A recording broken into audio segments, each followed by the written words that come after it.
dipersembahkan oleh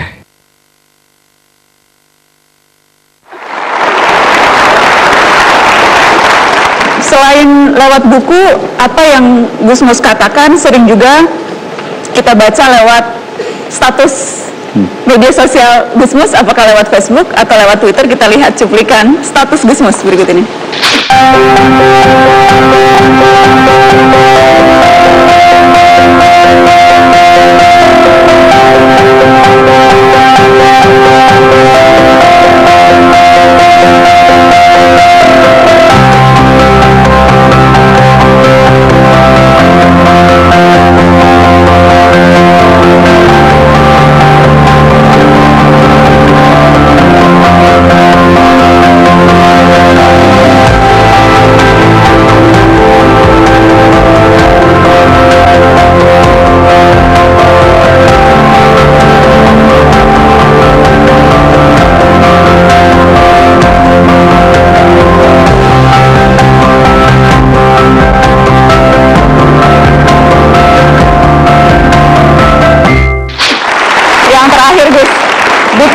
Bukan keyakinan agama yang membuat orang merasa benar sendiri dan menyesatkan orang lain, tapi justru kekurang yakinannya. Ya.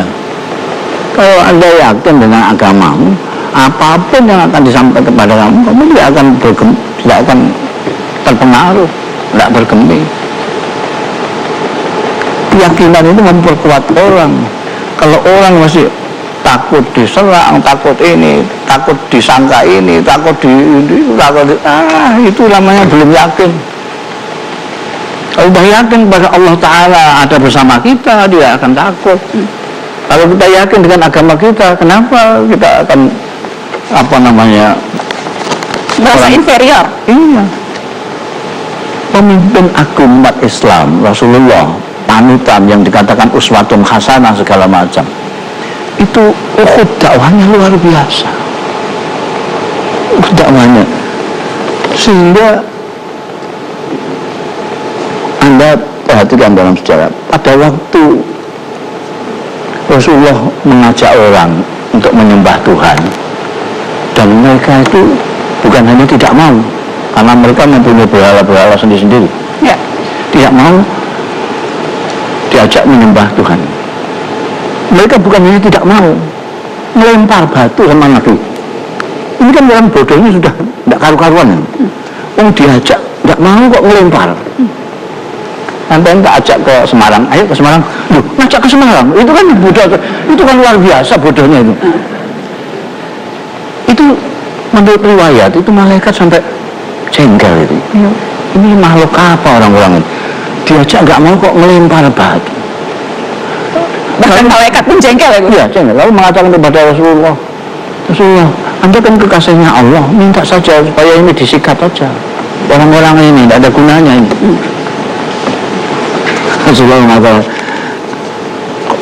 main sikat, saya ini diutus oleh Allah untuk mengajak kepada kebaikan, bukan untuk melaknat keburukan.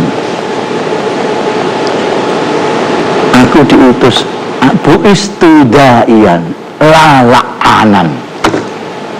Soalnya nanti mau minta dalilnya segala macam. Enggak berani sama Gus. Sebelum minta dalil, sekarang kan zamannya minta dalil. Dalilnya apa? Dalil itu ya, saya dalil itu. Langsung dikasih dalil. Langsung tak kasih. Kasih tepuk tangan dong untuk Kiai Haji Mustafa Misri. Lengkap dalilnya. Saya mengikuti Gus Mus di Twitter, mengikuti di Facebook, dan ada satu tulisan Gus Mus yang begitu menarik untuk saya. Ketika Gus Mus menulis bahasa geram, betapa mudahnya sekarang kebencian disebar, khotbah-khotbah ceramah disertai dan disarati bahasa geram, dilakukan oleh mereka yang memiliki nuansa nafsu dan keangkuhan OPB, orang pintar baru. Siapa yang Gus Mus maksud OPB, orang pintar baru itu siapa, Gus? Ya, orang pintar baru. Jadi kalau di kampus baru di wisuda itu orang pintar baru. Itu contoh yang gampang. Orang biasanya yang pintar baru itu dia kemaruk bahasa Jawanya itu, ingin menunjukkan kepandaiannya. Mestinya orang pintar itu biar lama dulu, biar baru nanti dia bisa berinteraksi dengan sesama manusia. Kalau dia bangga dengan ilmunya, bangga dengan keahliannya, itu menurut saya memang baru kemaruk istilahnya. Apa bahayanya OPB ini? Orang pintar baru berbahaya atau tidak, Gus? Kemudian kalau ada orang yang bodoh yang mengikutinya, dianggap itu sudah pintar betul gitu. Dianggap sudah lama Iya, pintarnya. padahal orang menjadi sarjana itu baru mulai dia akan menjadi orang pintar. Menurut saya. Tapi kalau sudah diikuti orang lalu kemudian hulu, dalam bahasa Imam Ghazali itu hulu. Hulu itu tertipu dengan dirinya sendiri. Wah, saya ada yang mengikuti ini, followers saya banyak ini. Tentu saya hebat ini. Lalu jadilah dia. Ya itu ya, berbahaya. Dan makin banyak Gus lihat di negeri ini OPB. Ya, saya nggak berani mengatakan semakin banyak ya, saya harus pakai sensus. Survei. Iya, nanti saya ngawur namanya. Tapi bahwa itu salah satu. Tapi itu cukup meresahkan saya gitu. Adanya beberapa atau banyak itu bukan masalah, tapi itu sedikit pun sudah meresahkan saya. Kalau ada orang sudah mempengaruhi orang untuk bersikap geram terhadap yang lain, itu sudah sangat meresahkan saya. Jadi itu tentu bukan ilmunya, apalagi agamanya. Kasih tepuk tangan dong untuk Kiai Haji Mustapa Bisri. Terus saya mau bertanya, kita bicara soal toleransi, saya ingin menyapa ada Romo Budi Purnomo, Ketua Komisi Hubungan Antaragama dan Kepercayaan Keuskupan Agung Semarang. Selamat malam Romo, terima kasih sudah hadir di Mata Najwa. Kita kasih tepuk tangan dong untuk Romo. Romo, saya tahu Romo kenal dan berkawan akrab dengan Gusmus, dan saya ingat dulu sempat ada foto Romo yang menghebohkan. Kita lihat foto Romo dan Gusmus. Nah, ini dia. Ini tahun lalu kalau tidak salah, dan menghebohkan kok bisa ada Romo mencium tangan Kiai. Apa konteksnya ketika itu Romo, dan bagaimana kehebohan itu? Kalau boleh kami tahu. Iya. Pada waktu itu kami sama-sama diundang untuk menjadi narasumber di auditorium RRI Semarang. Tentang kebangsaan bersama para narasumber lain. Lalu seperti biasa kalau saya berjumpa dengan Gusmus itu sudah seperti simbah saya, bukan hanya sahabat, beliau idola saya waktu saya masih SMA. Karya-karya puisinya, karya-karya sastranya menginspirasi saya bersama karya-karya Romo Mangunwijaya.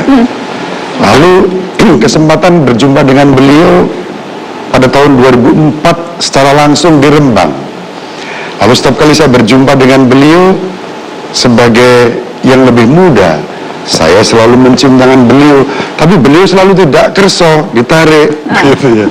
Entah mengapa, tapi begitulah kebiasaan saya berjumpa dengan yang saya hormati. Saya tidak hanya mencium pipi kiri, pipi kanan, tetapi juga saya cium tangan beliau. Apa yang persepsi apa yang kemudian timbul ketika itu melihat Romo dengan jubah dan mencium tangan Kiai? Ya. Ramainya kenapa gitu Romo?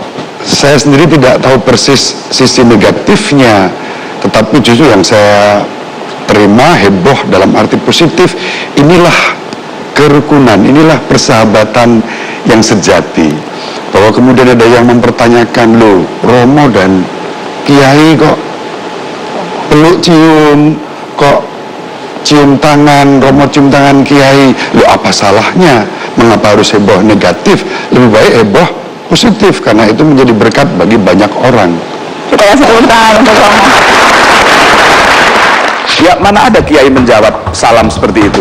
Itu kan agak kurang kerjaan sebetulnya. Ada yang atas nama Tuhan melecehkan Tuhan.